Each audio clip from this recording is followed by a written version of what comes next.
નમો લોહી સૌહરિયંતાણમ નમો લોહી સૌદાનમ નમો લોહી સૌહાયરિયામ નમો લોહી સૌજયામ નમો લોહી સૌતિકાવતી સાવનમ ઓંકારમિંદુ સંયુક્ત નિત્યમ ધ્યાયંતિ યોગિન કામદમોક્ષનો શ્રી ઓંકારાય નમો નમઃ મંગલમ ભગવાન મગનમુકુતમોહિ મંગલમ કુંકુંડાર્યો જૈન્દ્રમો સુમંગલમ નમઃ સમયસ્થાનાય સ્વાનુભૂત્યા ચકાસ્તે ચિત્તવાય ભવાય સર્વમાં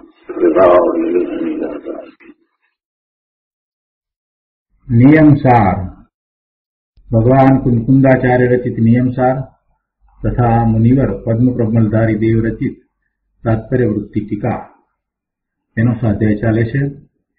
એમાં પરમાર્થ પ્રતિક્રમણો 5મો અધિકાર એની ગાથા 86નો સ્વાધ્યાય આપણે કરી રહ્યા છીએ. મૂળ ગાથામાં એમ કહ્યું કે જે જીવ ઉન્માર્ગને પરિત્યાગીને જીન માર્ગમાં સ્થિર ભાવ કરે છે તે જીવ પ્રતિક્રમણ કહેવાય છે, કારણ કે તે પ્રતિક્રમણમય છે. ઉન્માર્ગને ત્યાગીને એની વાત કરી અને આ ગાથાનો અર્થ ટીકા અને ટીકા ઉપર પૂજ્ય ગુરુદેવના પ્રવચન પૈકી થોડો ભાગ આપણે કર્યો છે, શેષ ભાગ આજે લઈએ છીએ. તો નિયમસાર પ્રવચન સદગુરુ પ્રવચન પ્રસાદ ભાગ બીજો, પાના નંબર 469. અહીંયા પેરેગ્રાફ બીજો ગુરુદેવ કહે છે, ટીકા: સમ્યક દર્શન સહિત સ્થિરતા કરે તે મુનિને પ્રતિક્રમણ હોય છે. મુનિપણું પ્રગટ કરતા પહેલા ચોથે ગુણસ્થાને નિશ્ચય સમ્યક દ્રષ્ટિ કેવો હોય છે તે કહે છે.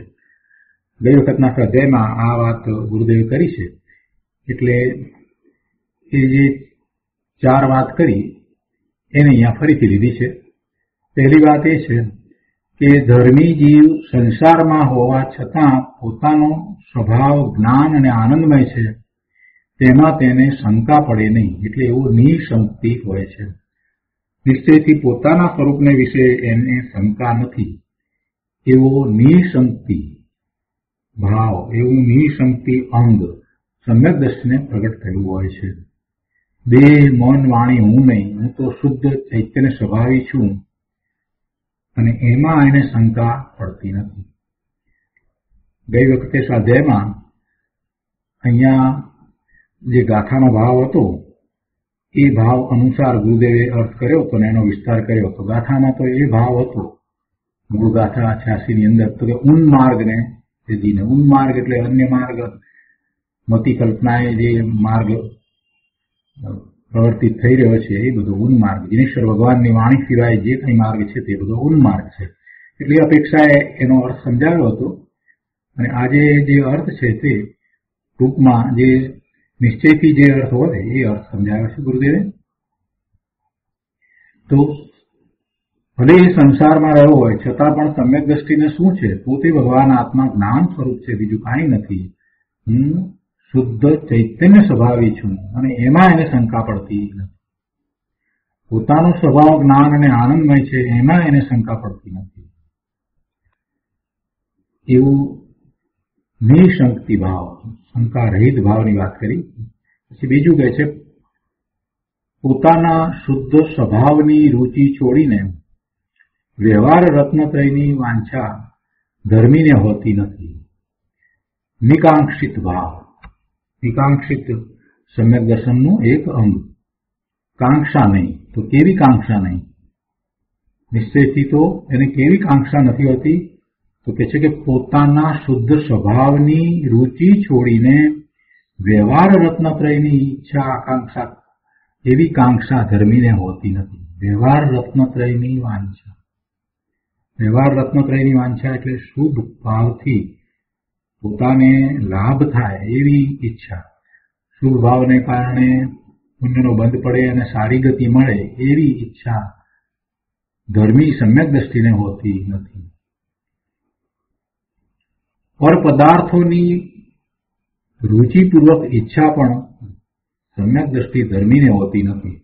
ચોથા ગુણસ્થાનની અહીંયા તો વાત ચાલે છે. ચોથા ગુણસ્થાને પણ સમ્યક દ્રષ્ટિને આ પદાર્થ જોઈએ છે એમ જયારે એ વ્યવહારમાં બોલે, એવું કથનમાં બોલે કે આ લઈ આવો, આ લાવો, આમ કરો, તેમ કરો, પણ અંતરમાં એની કોઈ એવી ઈચ્છા નથી કે એ પદાર્થ આવે તો જ ઠેકાણું પડે, એ પદાર્થ નથી તો મુશ્કેલી મુકાઈ જશું, એવું કઈ અંતરમાં હોતું નથી. એવું કોઈ પણ વસ્તુ માટે એમને કંઈક કહ્યું હોય અને પછી એ ન આવે તો કઈ સમ્યક દ્રષ્ટિ વિવળ થઈ જાય, એવું થતું નથી. એ તો એમની શાંતિમાં જ રહ્યા હોય છે. બહારથી આપણને એ વાત નહીં ખ્યાલ આવે. સમ્યક દ્રષ્ટિ ઘણી વાત કરતા હોય, આમ જોઈએ, આમ કરાવો, આ કરો, તે કરો, એટલે આપણને એમ લાગે કે સમ્યક દ્રષ્ટિ છે ને આવી બધી વાતની અંદર પડે છે, પણ એ કઈ એમની અંતરંગ દશા નથી, એ વ્યવહાર છે અને એવો વ્યવહાર આવ્યા વિના રહેતો નથી.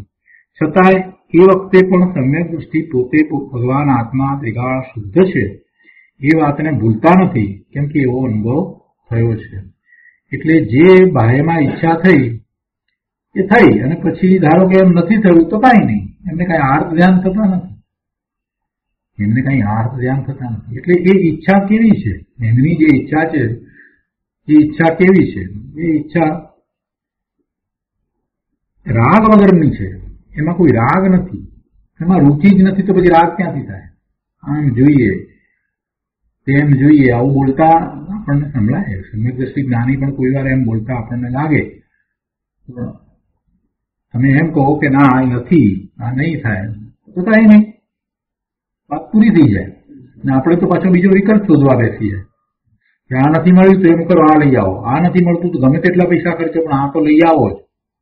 ને એ ના આવે ત્યાં સુધી આમથી તેમ આઘા પાછા થઈએ, આંટા મારીએ ને એમ ચિંતામાં મુકાઈ જઈએ. જ્ઞાનીને એવું કઈ હોતું નથી, સમ્યક દ્રષ્ટિ જ્ઞાનીને એવું કઈ હોતું નથી.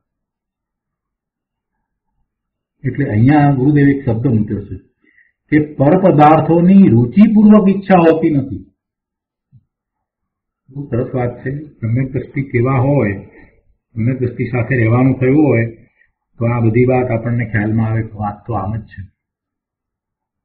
તો બે વાત કરી, નિશંક્તિ અને નિકાંક્ષિત, બે અંગની વાત કરી. હવે આગળ કહે છે ત્રીજી વાત કે નગ્ન દિગંબર મુનિઓને દેખીને તેમને દુગંછા થતી નથી. નિર્વિચિકિત્સા અંગની વાત કરી. નગ્ન દિગંબર મુનિઓને દેખીને ધર્મીને દુગંછા થતી નથી. કોઈ મુનિને શરીરમાં એવો રોગ લાગ્યો હોય, દુર્ગંધ મારતી હોય શરીરમાંથી રોગને કારણે, તો પણ એમને એમાં કઈ દુગંછા થાય એમ થતું નથી. ચોથી વાત છે ધર્મી જીવ અન્ય મતીઓની પ્રશંસા કરે નહીં. ધર્મી જીવ અન્ય મતીઓની પ્રશંસા કરે નહીં. પરની દયા પાળી શકાય છે, દયા કરતા કરતા ધર્મ થશે એમ માનનારાને, એવું કહેનારા શ્રાવક નામ ધરાવે કે મુનિ નામ ધરાવે તો પણ એ મિથ્યા દ્રષ્ટિ છે અને તેની પ્રશંસા મનથી પણ આ સમ્યક દ્રષ્ટિ ધર્મી જ્ઞાની જીવ કરતો નથી.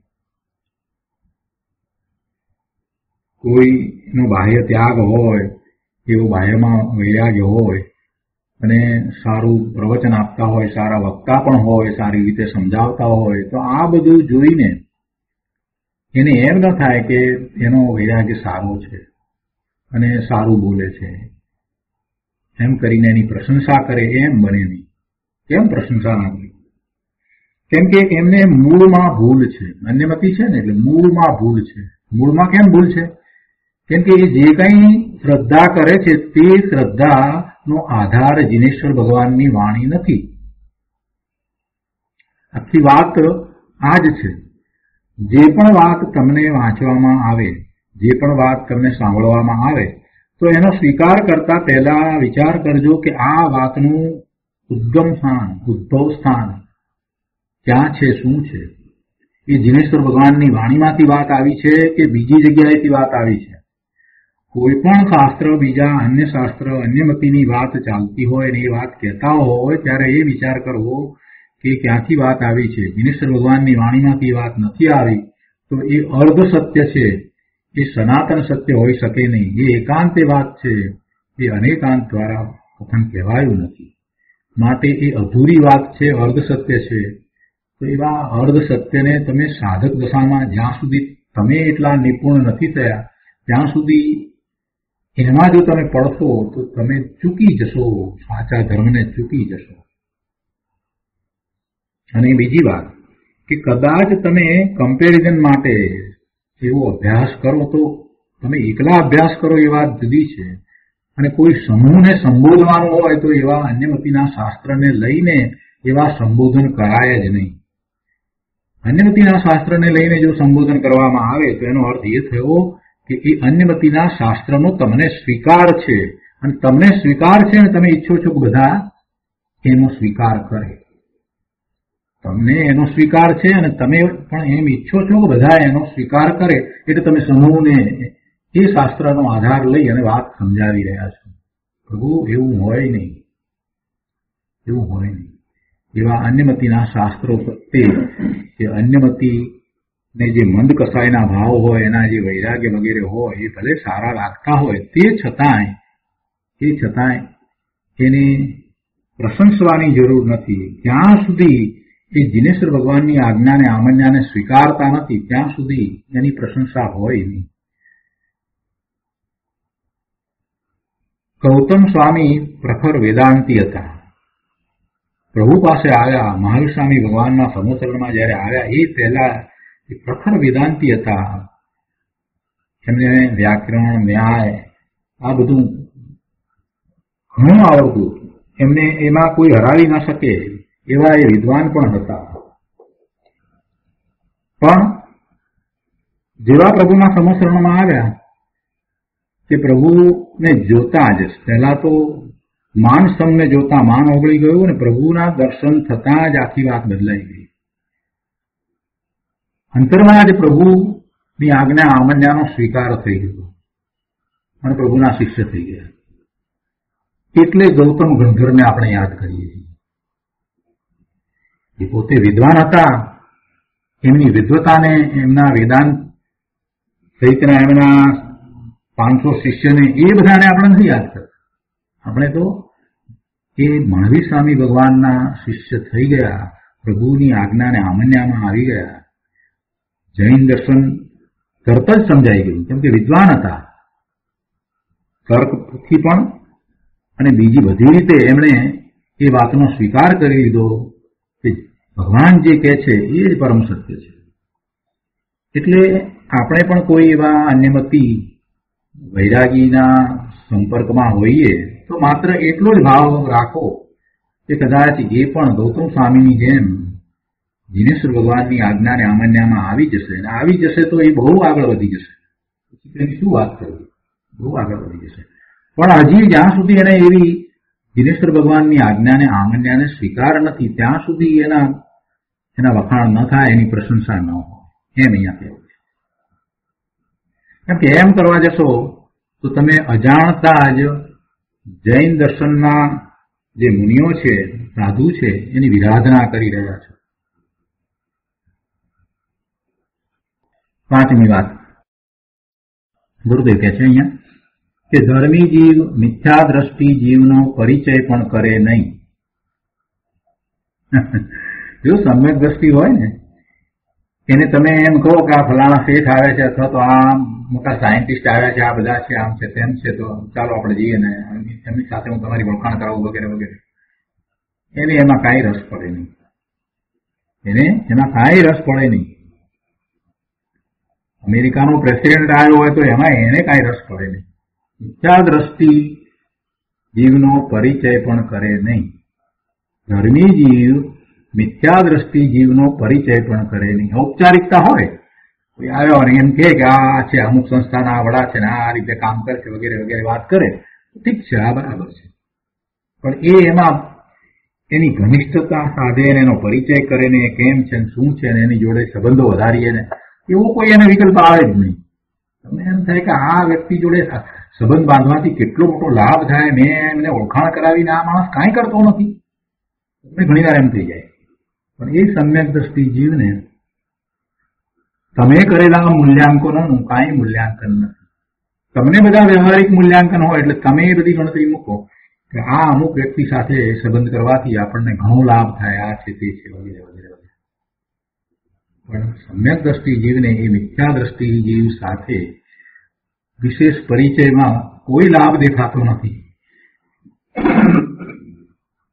એને સ્થાને એવો સમ્યક દ્રષ્ટિ ધર્મી જીવ, એવા 7મા 6ઠા ગુણસ્થાને વિચરતા મુનિરાજ, જેને કોઈ જાણતું પણ ન હોય, એની નિશ્રા પ્રાપ્ત થાય તો પુલકિત થઈ જાય, આનંદિત થઈ જાય અને વારંવાર એમનો પરિચય કરે.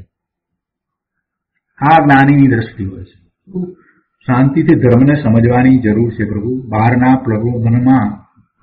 પ્રલોભનોમાં આ જીવ અનાદિથી અટવાયો છે.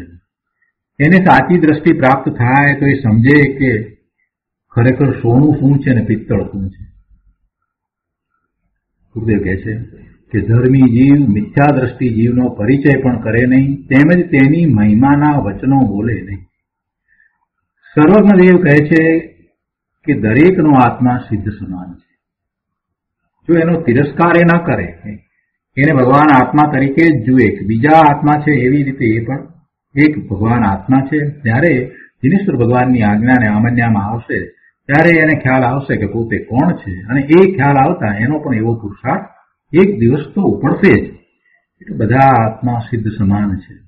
દ્રવ્યથી બધા આત્મા શુદ્ધ છે. આત્મા શરીર આદિનું કરી શકે નહીં.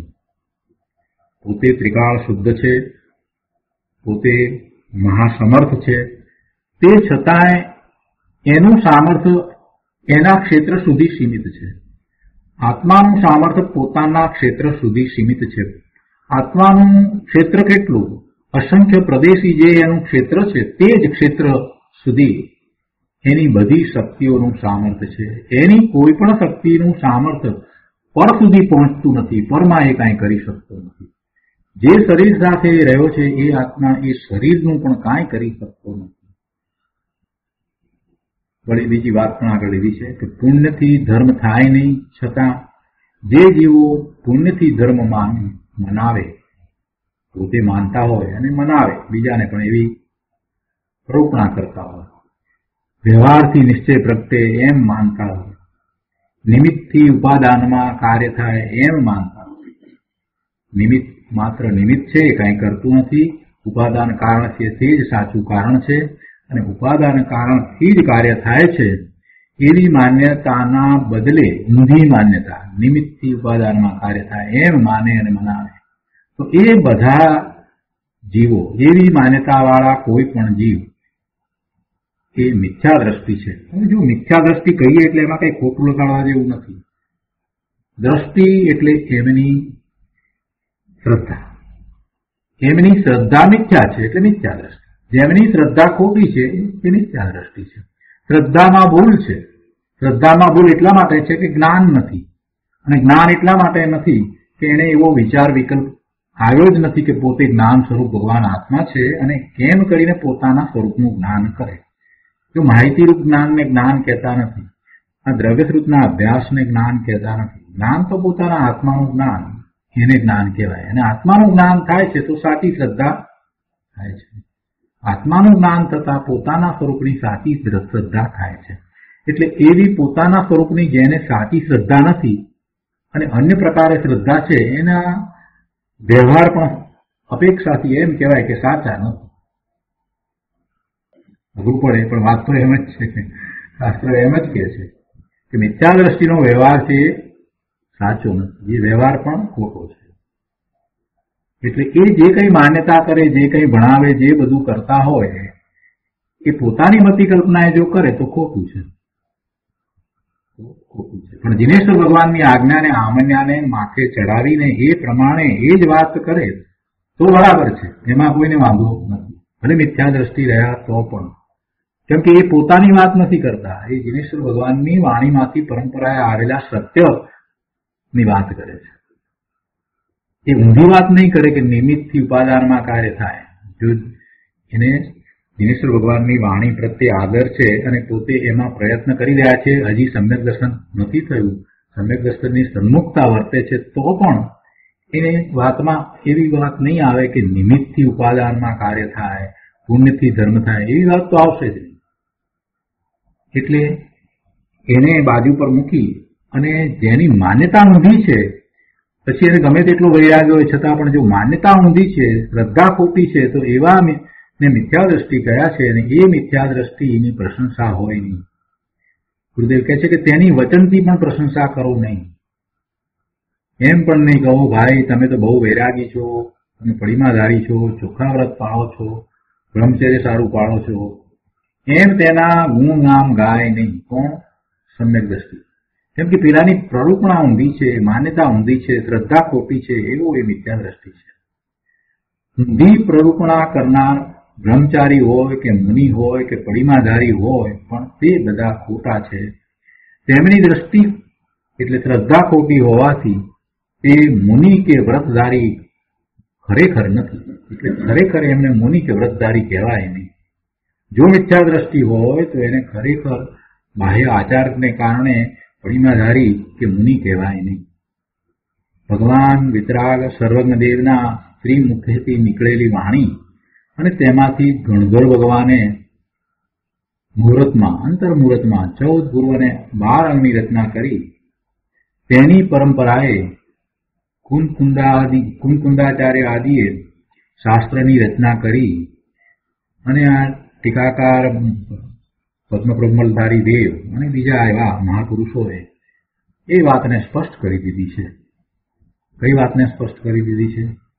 આજે ઉપર 4 વાત આવી એને સ્પષ્ટ કરી છે. એટલે કહે છે ગુરુદેવ કે આ મિથ્યા દ્રષ્ટિની પ્રશંસા હોય નહીં. એક 12મું ઉદાહરણ આપીને ગુરુદેવ એ વાતને સમજાવે છે કે જેમ ચોર તથા બહારવટિયા ગુનેગાર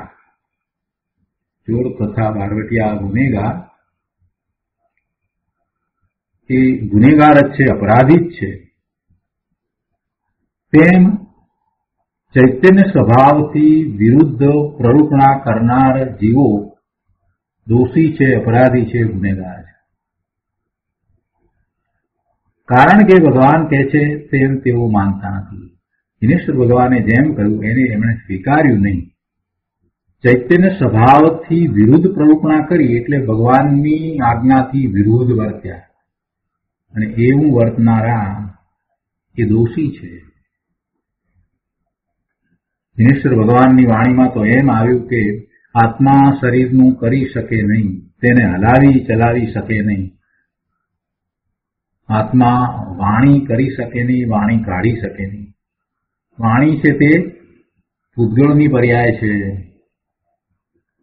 વાણી પૂતગળની પર્યાય છે. મન, વાણી, કાયા એ બધા પૂતગળ છે. એથી જુદો ભગવાન આત્મા છે. છતાં અજ્ઞાની જીવો માને કે આત્મા છે તો શરીર ચાલે, આત્મા છે તો વાણી નીકળે. એ બધો અજ્ઞાન ભાવ છે. એ બધો જ્ઞાન ભાવ છે. આત્મા છે માટે શરીર ચાલે છે એ માન્યતા ભૂલ ભરેલી છે. અને એવી જેની માન્યતા છે એ જીનેશ્વરના મતમાં નથી, માટે તે જીનમતી નથી પણ અન્યમતી છે. ભલે એ પોતાની જાતને માનતા હોય જૈન, પણ જો આવી ઊંધી માન્યતા હોય તો એ જીનમતમાં નથી, એ અન્યમતમાં છે, એ અન્યમતી છે.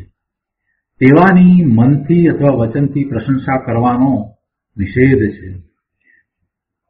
આ પ્રમાણે સમ્યક દ્રષ્ટિ જીવ શંકા, કાંક્ષા આદિ મળ કલંકથી રહિત છે. 5 દોષો મોટા મેલ છે.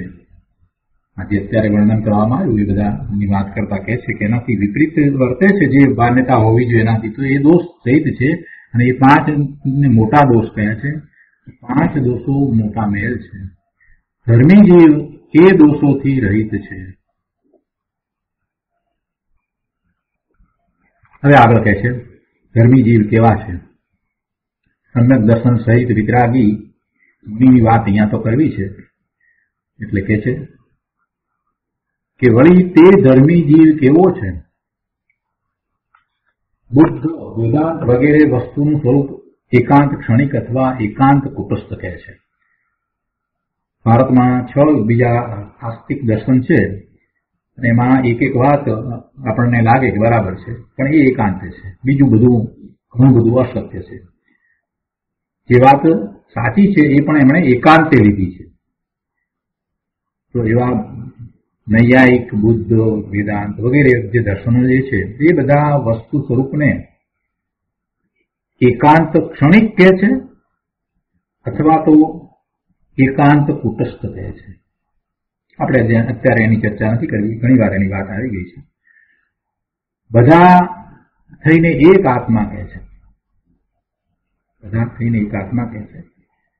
વેદાંતમાં એવી માન્યતા છે કે એક પરમાત્મા છે, એની અંદર બધા આત્મા ભળી જાય છે.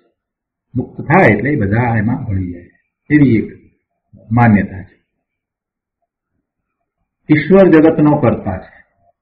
આ માન્યતા તો લગભગ સાચા જૈન સિવાય બધાને જ છે કે જગતનો કર્તા કોઈ ઈશ્વર છે, જગતનું નિયમન કરવા વાળો કોઈ એક ઈશ્વર છે. નહીંતર જગતનું નિયમન થાય કઈ રીતે? એ વાત જ અમને બેસતી નથી કે જગતમાં બધા જ સ્વતંત્રપણે પરિણમે છે.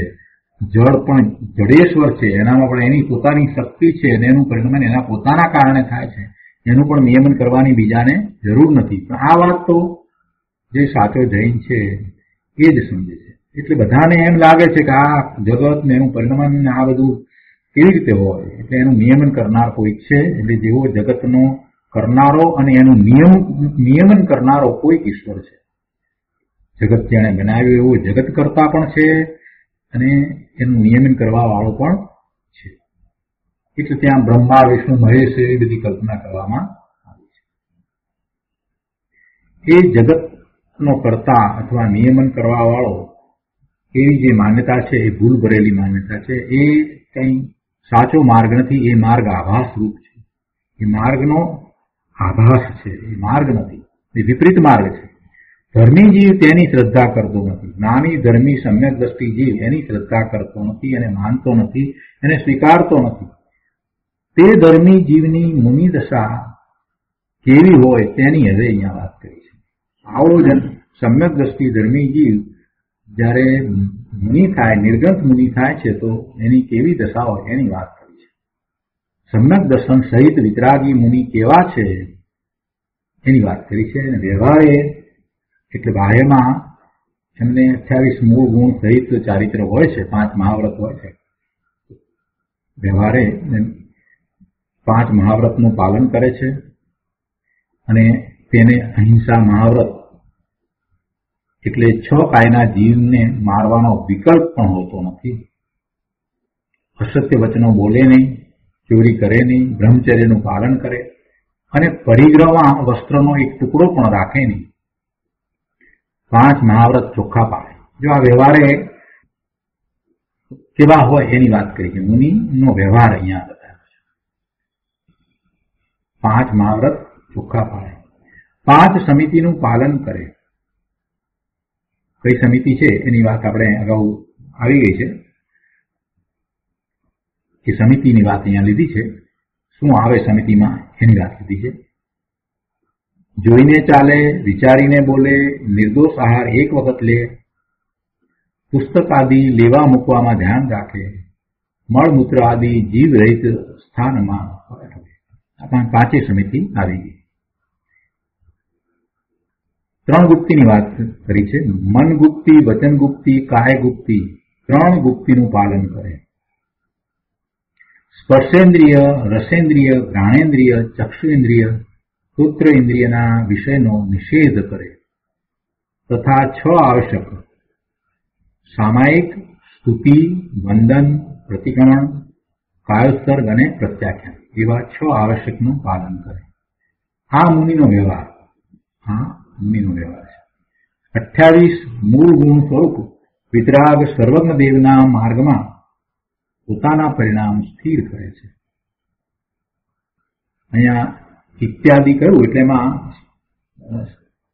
7 મૂળ ગુણ બીજા જે છે 21 સિવાય જે 7 બીજા એ આવી જાય. અસ્નાન, અદંતુવન, ભૂમિશયન વગેરે આપણે ગઈ વખતે વાત કરી હતી. એ બધા આવી જાય. ઉભા આહાર બધું એ બધું એમાં સમજી લઈએ. 3 ગુપ્તિ અહીં સ્પષ્ટતા માટે લીધી છે. બીજા શાસ્ત્રોમાં 3 ગુપ્તિને 28 મૂળ ગુણમાં દેવામાં આવી નથી. એની વાત આપણે ગઈ વખતે કરી છે. સાચા મુનિનું સ્વરૂપ 6ઠે ગુણ સ્થાને વિકલ્પવાળી દશામાં કેવું હોય છે તે બતાવે છે. સમ્યક દર્શન સહિતની વાત છે. સમ્યક દર્શન તો છે જ, સમ્યક દર્શન વિના તો મુનિપણું કેવું. સમ્યક દર્શન સહિતની વાત છે. ઉપરાંત હવે તો સ્વરૂપમાં સ્થિરતાની વાત કરી છે, એટલે સ્વરૂપમાં મુનિને કેવી સ્થિરતા હોય છે એ કહે છે. સ્વરૂપની સ્થિરતા એટલી હોય છે કે શરીરને વસ્ત્રથી ઢાંકવું એવો વિકલ્પ પણ હોતો નથી. વસ્ત્ર હોય તો ભલે રહેવું એવો વિકલ્પ પણ હોતો નથી. એકમાત્ર સ્વરૂપની જ દ્રષ્ટિ છે, સ્વરૂપમાં સ્થિરતા છે, તો બીજો કોઈ વિકલ્પ નથી. આ બહારમાં જે 28 મૂળ ગુણ સહિત ચારિત્ર કહ્યું છે એનું પણ મુનિને લક્ષ્ય હોતું નથી. હોય છે તો શુદ્ધ, તે છતાંય એની સભાનતામાં એ રહેતા નથી. જો એની સભાનતામાં જ રહે તો શુદ્ધ ભાવમાં જ રહી જાય. મુનિ તો શુદ્ધ ભાવમાં વારે વારે ચાલે જાય છે. 7મા ગુણસ્થાનની દશામાં તો મુનિરાજ 1000 વખત પોતાના સ્વરૂપને સ્પર્શે છે. દિવસમાં 1000 વખત પોતાના સ્વરૂપને સ્પર્શી લે છે. જેને પ્રત્યુષ્ટ સંવેદન છે એ તો પોતાના સ્વરૂપમાં જ રહે છે. થોડીક સેકન્ડ પૂરતા બહાર આવે છે અને પાછા સ્વરૂપમાં ચાલ્યા જાય છે. એવી મુનિની જયારે દશા થાય છે ત્યારે એમને તપ હોય છે. બહારના સંયોગોથી એ તદ્દન અલિપ્ત છે, જુદા પડી ગયા છે અને એમને સાચું તપ છે. અને એવા મુનિરાજ ઘણી નિર્જરા કરે છે, શુદ્ધિની વૃદ્ધિ કરે છે અને કર્મની વિરણા પણ કરે છે. તો અહીંયા કહે છે કે સ્વરૂપની આવી સ્થિરતા હોય છે એટલે કોઈ વિકલ્પ મુનિને હોતા નથી. પોતાને માટે બનાવેલો આહાર મુનિ ન લે. આવી મહાવિતરાગી દશા મુનિની હોય છે અને બાહ્યથી શરીરની નગ્ન દશા હોય છે. અહીં મુનિના શુભ પરિણામની એટલે કે વ્યવહાર ચારિત્રની વાત કરી અને હવે સ્વરૂપની અંતર સ્થિરતાની વાત કરે છે. પોતાના સ્વરૂપને વિશે સ્થિરતા છે માટે એ નિર્વિકલ્પ થાય છે, પણ એની વિશેષ વાત અંતરંગ દશાની વાત હવે આગળ કહે છે. કહે છે કે શુદ્ધ નિશ્ચય નહીંથી તે નિશ્ચય સમ્યક દ્રષ્ટિ જીવ પોતાના સ્વાભાવિક જ્ઞાન દર્શન વીર્ય આદિ ગુણોથી સુશોભિત એવો આત્મા, તો એવા આત્મામાં સ્થિરતા કરે છે. સ્વાભાવિક જ્ઞાન દર્શન વીર્ય આદિ ગુણોથી સુશોભિત આત્મામાં સ્થિરતા કરે છે. કોણ કરે છે? આવા નિશ્ચય સમ્યક દ્રષ્ટિ જીવ. શુદ્ધ નિશ્ચય નહીંથી જો જોઈએ એમના સ્વરૂપને, બાહ્ય આચારને એ બધાને આપણે જાણ્યા, પણ હવે એમની અંતરંગ દશા કેવી છે, એટલે સાચું એમનું સ્વરૂપ કેવું છે. અંતરંગ દશા એટલે સાચું સ્વરૂપ. બાહ્ય સ્વરૂપને જાણ્યું એ કાંઈ એમનું સ્વરૂપ નથી. આપણે બાહ્ય જે જાણીએ છીએ એ બધું ઇન્દ્રિયો દ્વારા જાણીએ છીએ, એટલે એ વાતને સત્ય નથી કહી. મુનિને નગ્નપણું છે અને આ બધા આચાર વિચાર છે એ બધું તો આપણે ઇન્દ્રિય દ્વારા જાણીએ. નિશ્ચયની ઇન્દ્રિય દ્વારા જાણી શકાય નહીં. તો જે ઇન્દ્રિય દ્વારા જાણ્યું તો બધો વ્યવહાર છે. નિશ્ચયથી શું છે? તો નિશ્ચયથી એમનું સ્વરૂપ કેવું છે? મુનિનું નિશ્ચયથી સ્વરૂપ કેવું હોય? એટલે અહીંયા કહે છે કે શુદ્ધ નિશ્ચય નહીંથી જો જોઈએ તો શું છે? તો એ છે કે એ નિશ્ચય સમ્યક દ્રષ્ટિ છે. એ જીવ નિશ્ચયથી સમ્યક દ્રષ્ટિ છે. નિશ્ચય સમ્યક દ્રષ્ટિ જીવ એ પોતાના સ્વાભાવિક જ્ઞાન દર્શન વીર્ય આદિ ગુણોથી સુશોભિત આત્મામાં સ્થિરતા કરે છે. અને ત્યારે એ પ્રતિક્રમણ કહેવાય છે. આવી મુનિની દશા છે, નિશ્ચયથી આવી દશા છે. સ્વાભાવિક જ્ઞાન દર્શન વીર્ય આદિ ગુણોથી સુશોભિત આત્મા. કેવો છે આત્મા? આત્મા કેવો છે? સ્વાભાવિક જ્ઞાન દર્શન વીર્ય આદિ ગુણોથી સુશોભિત આત્મા છે. આગળ પણ કહે છે કે કેવો છે આત્મા? તો કહે છે કે સામાન્ય દ્રષ્ટા સ્વભાવને વિશેષ જ્ઞાતા સ્વભાવ રૂપ છે. શું કહ્યું? દ્રષ્ટા સ્વભાવ તે સામાન્ય અને જ્ઞાતા સ્વભાવ તે વિશેષ. આપણે જાણીએ છીએ દર્શન તે સામાન્ય છે. સામાન્ય અવલોકનને આપણે દર્શન કહીએ છીએ અને વિશેષ જાણવાને આપણે જ્ઞાન કહીએ છીએ. એટલે સામાન્ય દ્રષ્ટા સ્વભાવ દ્રષ્ટા સ્વભાવ છે તે સામાન્ય, દર્શનને સામાન્ય કહ્યું અને જ્ઞાનને વિશેષ કહ્યું. બંનેમાં જાણવું તો થાય છે, પણ પેલું દેખવું છે એટલે સામાન્ય અવલોકન છે, અને પછી વિશેષતાથી જયારે એને જાણવું થાય તો એને જ્ઞાન કહીએ છીએ. એટલે સામાન્ય દ્રષ્ટા સ્વભાવ અને વિશેષ જ્ઞાતા સ્વભાવ છે. તો એવા દ્રષ્ટા જ્ઞાતા સ્વભાવ છે કોણ? પોતે ભગવાન આત્મા. તેમાં સ્થિરતા કરે છે તેને નિશ્ચય ચારિત્ર હોય છે. બંને વાત લઈ લીધી. આવો આત્મા છે અને પછી એમાં જે સ્થિરતા કરે એને ચારિત્ર કહે. એટલે ચારિત્રની વાત પણ લીધી અને સાથે એવો આત્મા છે એની વાત પણ લીધી. એક જ વાક્યમાં બંને કહી દીધું. ઘણું એક સાથે કહ્યું છે. સામાન્ય દ્રષ્ટા સ્વભાવ અને વિશેષ જ્ઞાતા સ્વભાવ રૂપ આત્મા છે, અને એવા આત્મામાં જે સ્થિરતા કરે છે એને નિશ્ચય ચારિત્ર હોય છે. પ્રથમ સમ્યક દર્શન ઉપરાંત શુભની વાત કરી હતી. વ્યવહાર ચારિત્રની વાત કરી એટલે શું? સમ્યક દર્શન ઉપરાંત શુભની વાત કરી હતી. હવે શુભ રહિત શુદ્ધની વાત કરે છે.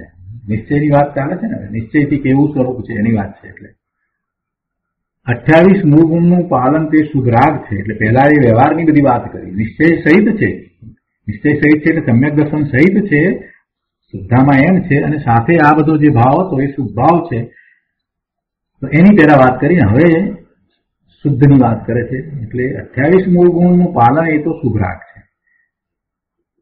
તેનાથી રહિત થઈને શુદ્ધ ભાવમાં ઠરે છે તેને નિશ્ચય ચારિત્ર હોય છે, અને તેને પ્રતિક્રમણ હોય છે. જો શુદ્ધ ભાવમાં ઠરે છે એમાં અહીંયા એમ કહ્યું કે 28 મૂળ ગુણનું પાલન તે શુભ રાગ છે ને તેનાથી રહિત એમ કહ્યું. તો તેનાથી રહિત એટલે એ 28 મૂળ ગુણનું પાલન છોડી દે એમ નથી કહેવું. એના તરફનું હવે લક્ષ છોડી દે છે. સભાનતા, પોતાને 5 મહાવ્રત છે અને આવું ઉત્તમ શુદ્ધ બાહ્યમાં ચારિત્ર છે એવો વિકલ્પ જે છે એ વિકલ્પને છોડી દે છે. કેમ કે એ વિકલ્પમાં જ્યાં સુધી છે ત્યાં સુધી અંદરમાં કેવી રીતે જશે? એટલે હવે એ તો છે, બસ વાત પૂરી કરી, પૂર્ણ વિરામ લાવ્યું, બધું છે. આવું 28 મૂળ ગુણ સહિત શુદ્ધ ચારિત્ર છે. હવે છે તો છે, બરાબર છે, બસ એ વાત પૂરી કરી દીધી. એની આગળ પૂર્ણ વિરામ મૂકી દીધું કે છે, પણ હવે એનો વિકલ્પ નથી જોઈતો. હું કોણ છું? હું ત્રિકાળ શુદ્ધ ભગવાન આત્મા જ્ઞાન સ્વરૂપ સિદ્ધ સમાન છું. એમ કરીને સ્વરૂપ તરફ વળી જાય છે.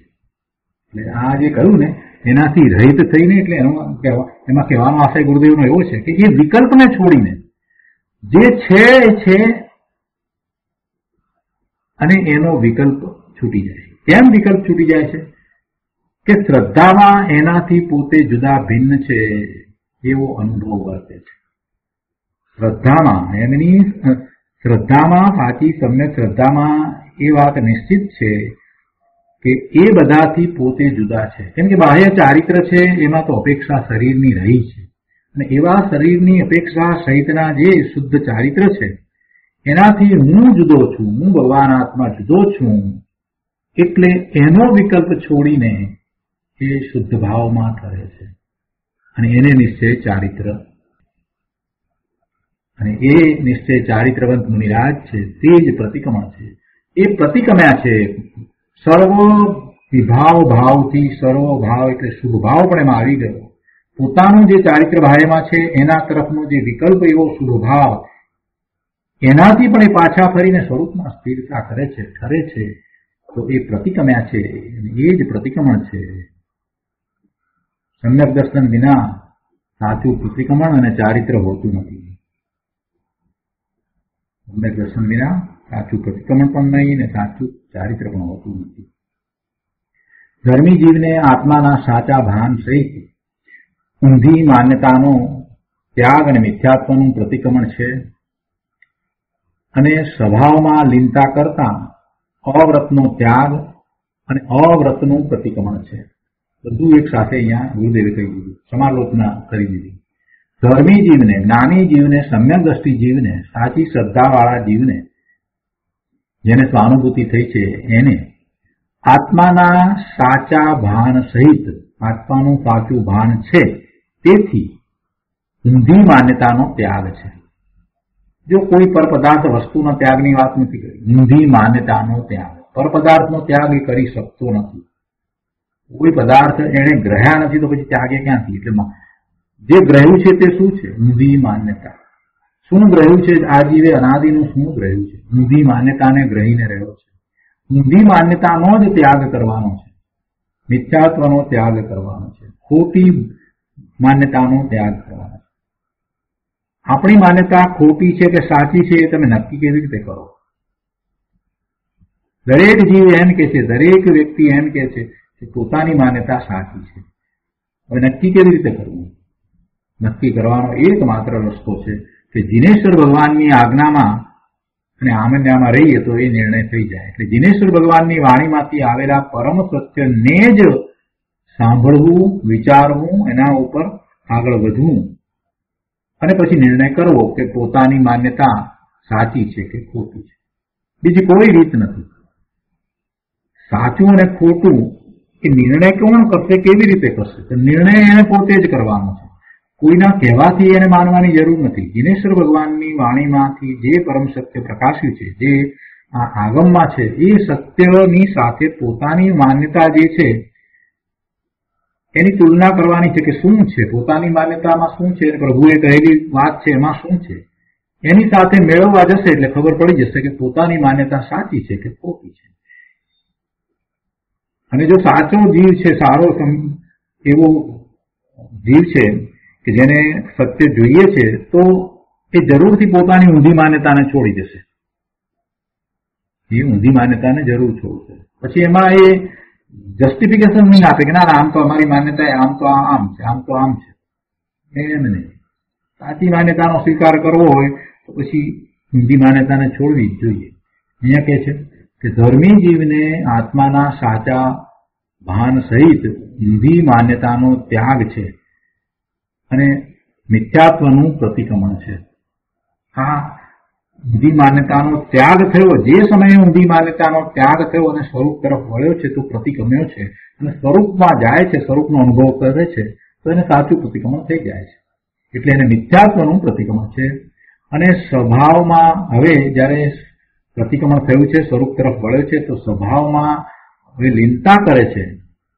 તો સ્વભાવમાં લીનતા કરતા અવ્રતનો ત્યાગ અને અવ્રતનું પ્રતિક્રમણ છે. અવ્રતથી પણ પાછો ફર્યો. ચોથા ગુણસ્થાને થયો હતો ત્યાં સુધી તો માત્ર એ સહાનુભૂતિને કારણે પોતાના સ્વભાવને જાણવા વાળો થયો હતો, પોતાના સ્વરૂપને જાણવા વાળો થયો હતો. પણ હવે ત્યાં એ લીનતા કરે છે, તો લીનતા થાય છે એટલે એને સહજ વ્રત હોય જ છે. એટલે અવ્રતનો ત્યાગ એટલે પાંચમા ગુણસ્થાનની દશા, અથવા તો હજી આગળ વધ્યો છે તો સાતમા છઠ્ઠા ગુણસ્થાનની દશા થાય છે. એટલે અવ્રતનો ત્યાગ થયો એટલે અવ્રતથી પણ પ્રતિક્રમણ, એટલે અવ્રતનું પણ પ્રતિક્રમણ છે. ચોથા ગુણસ્થાને અવ્રતી હતો, પાંચમે દેશવ્રતી અને સાતમે તો એ નિર્ગંથ મુનિ થાય છે. એટલે ગુરુદેવ અહીંયા કહે છે કે પ્રથમ વિના બીજું હોઈ શકે નહીં. એટલે આ જે પ્રતિક્રમણ કહ્યું, જે ચારિત્ર કહ્યું એ બીજું, અને એની પહેલા પ્રથમ શું? તો સમ્યક દર્શન, સાચી શ્રદ્ધા. એટલે પ્રથમ વિના બીજું હોઈ શકે નહીં. સમ્યક દર્શન વિના સમ્યક ચારિત્ર હોઈ શકે નહીં. આ પ્રમાણે શુદ્ધ નિશ્ચય સમ્યક દ્રષ્ટિ જીવ વ્યવહારે 28 મૂળ ગુણાત્મક માર્ગમાં અને નિશ્ચયે દર્શન જ્ઞાન સ્વરૂપ પોતાના આત્મામાં સ્થિર ભાવ કરે છે તે મુનિ નિશ્ચય પ્રતિક્રમણ સ્વરૂપ કહેવાય છે. શું કહ્યું? કે આ પ્રમાણે શુદ્ધ નિશ્ચય સમ્યક દ્રષ્ટિ જીવ વ્યવહારે 28 મૂળ ગુણ સહિતનો જે માર્ગ ગયો એમાં, એટલે મુનિ દશા છે, વ્યવહારથી મુનિ ગુણ, અને નિશ્ચયથી જ્ઞાન દર્શન સ્વરૂપ પોતાનો આત્મા એની અંદર સ્થિર ભાવ કરે છે. બંનેને વિશે સ્થિર ભાવ છે, બહારમાં અને અંતરમાં. તો બહારમાં સ્થિરતા કઈ રીતે છે? તો 28 મૂળ ગુણ સહિત સાચું એને મુનિપણું છે, એ પણ છે. અને નિશ્ચયથી શું છે? તો કે નિશ્ચયથી પોતાના જ્ઞાન દર્શન સ્વરૂપની અંદર એ સ્થિર ભાવ કરે છે તે મુનિ નિશ્ચય પ્રતિક્રમણ સ્વરૂપ કહેવાય છે.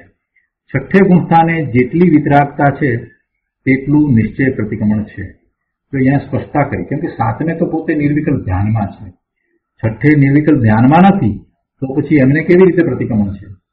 એમની શ્રદ્ધા કેવી છે? એમની દ્રષ્ટિ ક્યાં રહે છે? સ્વરૂપ તરફ દ્રષ્ટિ રહે છે અને પોતે પોતાને ભગવાન આત્મા ત્રિકાળ શુદ્ધ સિદ્ધ સમાન જ માને છે. એ બરાબર એવી એની માન્યતા છે, એટલે એમની પરિણતિ તો શુદ્ધ જ છે. છઠ્ઠે ગુણસ્થાને વિકલ્પ સહિત છે, પણ પરિણતિ શુદ્ધ છે. અગાઉ પણ આ વાત આપણે કરી છે. પરિણતિ શુદ્ધ છે. છઠ્ઠે ગુણસ્થાને શુભ વિકલ્પ આવ્યો છે, પણ તે વખતે મુનિરાજની પરિણતિ તો શુદ્ધ છે. એટલે છઠ્ઠે ગુણસ્થાને જેટલી વિતરાગતા છે, શુદ્ધ પરિણતિ છે, એટલી તો વિતરાગતા છઠ્ઠે ગુણસ્થાને પણ છે, તો તેટલું નિશ્ચય પ્રતિક્રમણ છે. બે ધારા સાથે ચાલી રહી છે. શુભ ભાવ છે તો શુભ ધારા પણ છે, અને પોતે કોણ છે એનું ભાન સતત વર્તે છે એવી શુદ્ધ ધારા પણ છે, શુદ્ધ પરિણતિ પણ છે. એક જ પર્યાયની અંદર, એક સમયની એક પર્યાયની અંદર બે ભાગ પડે છે. જેટલા અંશે વિતરાગતા છે એટલો જે શુદ્ધ ભાવ છે, એટલો ધર્મ છે, એટલો મોક્ષ માર્ગ છે, અને એ જ સમયે એ જ પર્યાયમાં જેટલો શુભ ભાવ છે, એ વ્યવહાર ચારિત્ર છે, એ વ્યવહાર મોક્ષ માર્ગ છે, જે બંધનું કારણ છે. છઠ્ઠે ગુણસ્થાને જેટલી વિતરાગતા છે તેટલું નિશ્ચય પ્રતિક્રમણ છે, પણ અહીં તો વિશેષ લીનતાને પ્રતિક્રમણ કહ્યું છે, એટલે સાતમા ગુણસ્થાનની વાત ચાલે છે. કારણ કે તેને પરમ આત્મતત્વ સાથે સંબંધવાળું નિશ્ચય પ્રતિક્રમણ છે, અને મુનિરાજને આત્મતત્વ સાથે સંબંધવાળું નિશ્ચય પ્રતિક્રમણ એમને છે, એની વાત અહીંયા તો ચાલે છે. કોઈ નિમિત્ત સાથે કે વિકલ્પ સાથે સંબંધવાળું કહ્યું નથી, પણ પોતાના ત્રિકાળ શુદ્ધ પરમ તત્વ સાથે, આત્મતત્વ સાથે સંબંધવાળું નિશ્ચય પ્રતિક્રમણ છે.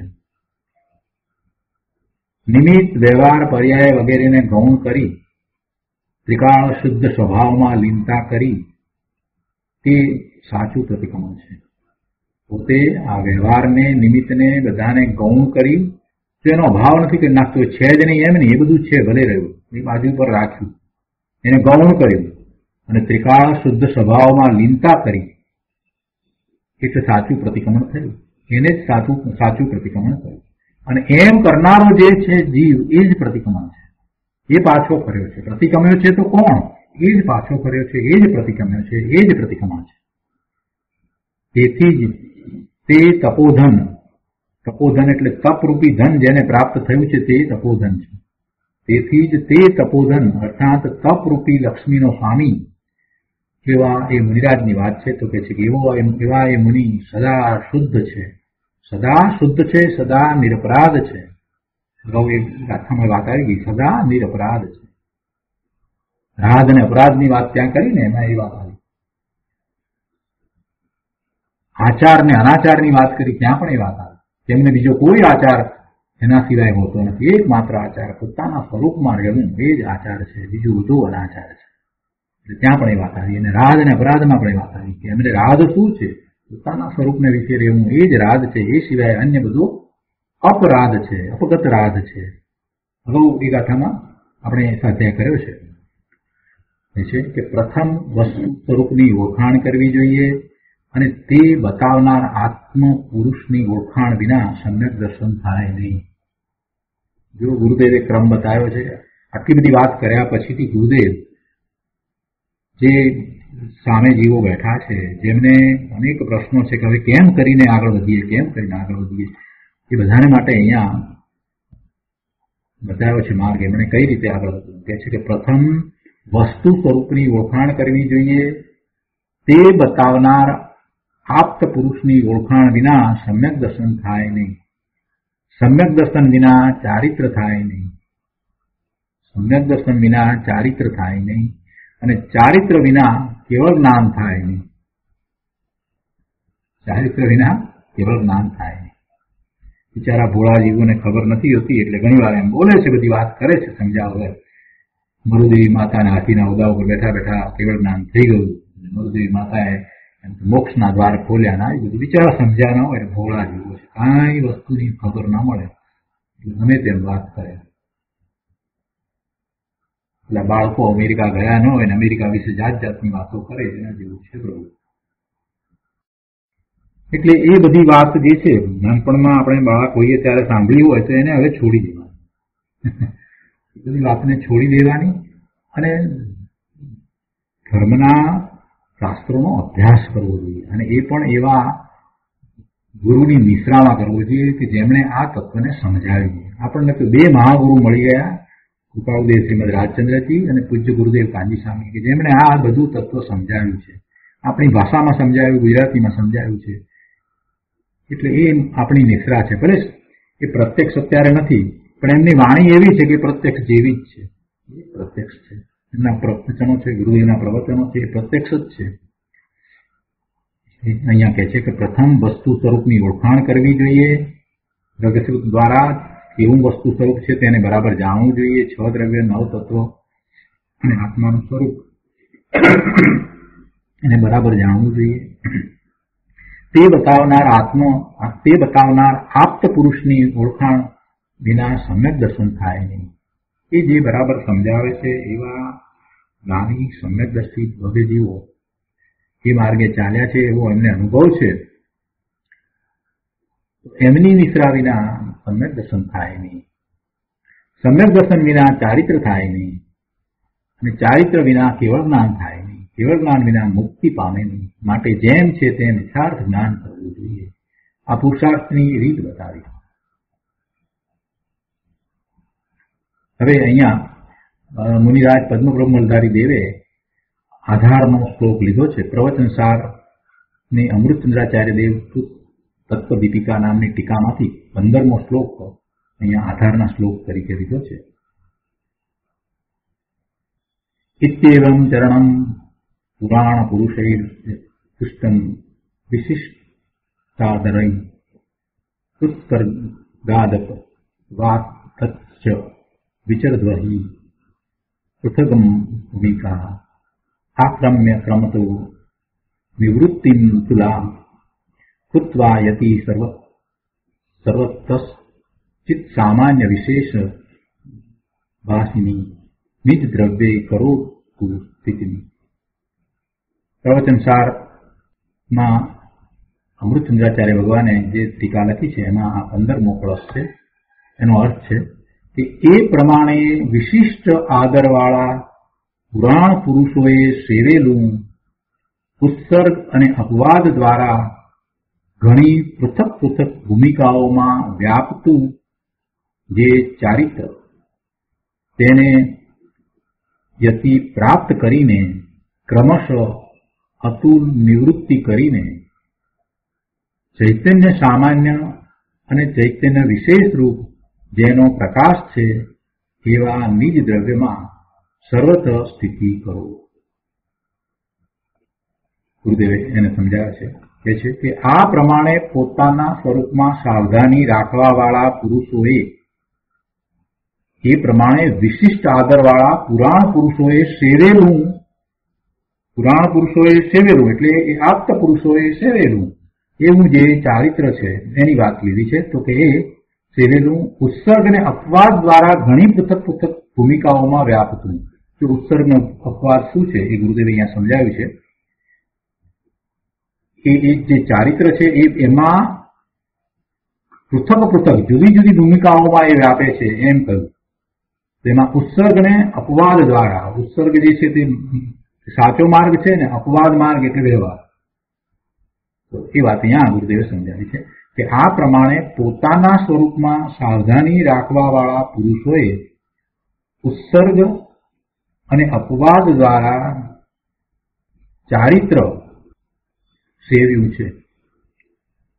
પોતાના શુદ્ધ સ્વભાવમાં નિર્વિકલ્પણે ઠરી જવું તે ઉત્સર્ગ માર્ગ છે.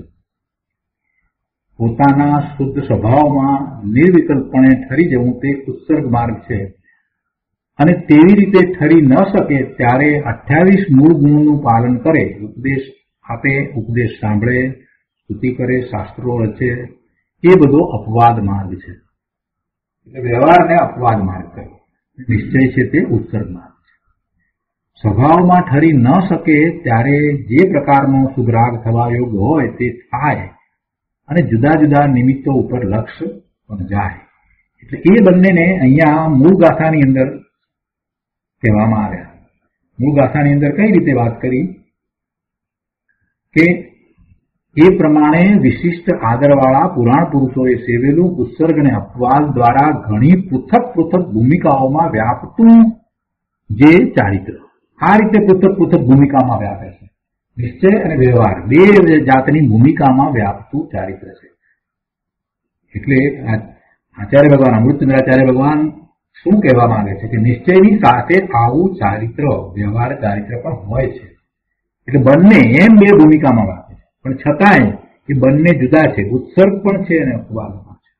પેલાને અપવાદ કર્યો છે તો તેને યતિ પ્રાપ્ત કરીને મુનિ પ્રાપ્ત કરે છે, અને પછી ક્રમશઃ અતુલ, જેની તુલના ન થાય એવી નિવૃત્તિ કરીને ચૈતન્ય સામાન્ય અને ચૈતન્ય વિશેષ રૂપ જેનો પ્રકાશ છે એવા નિજ દ્રવ્યમાં સર્વત સ્થિતિ કરો. આ ઉપદેશાત્મક છે. તો એ અહીંયા ચાલે છે, એને ગુરુદેવ અહીંયા સમજાવી રહ્યા છે. તો કે છે કે પોતાના શુદ્ધ સ્વભાવમાં નિર્વિકલ્પણે ઠરી જવું તે ઉત્સર્ગ માર્ગ છે, અને તેવી રીતે ઠરી ન શકે ત્યારે 28 મૂળ ગુણનું પાલન કરે, ઉપદેશ આપે, ઉપદેશ સાંભળે, શાસ્ત્રો વચ્ચે વગેરે અપવાદ માર્ગ છે. સ્વભાવમાં ઠરી ન શકે ત્યારે જે પ્રકારનો શુભરાગ થવા યોગ્ય હોય તે થાય, અને જુદા જુદા નિમિત્તો ઉપર લક્ષ પણ જાય. તો આવા પ્રકારનું ચારિત્ર તે ઉત્સર્ગ અને અપવાદ દ્વારા મુનિઓ પ્રાપ્ત કરીને, જો મુનિઓને બંને હોય છે, ઉત્સર્ગ માર્ગ તો છે પણ એમાં ઠરી નથી શકતા ત્યારે એવો અપવાદ એટલે આ શુભભાવ પણ હોય છે.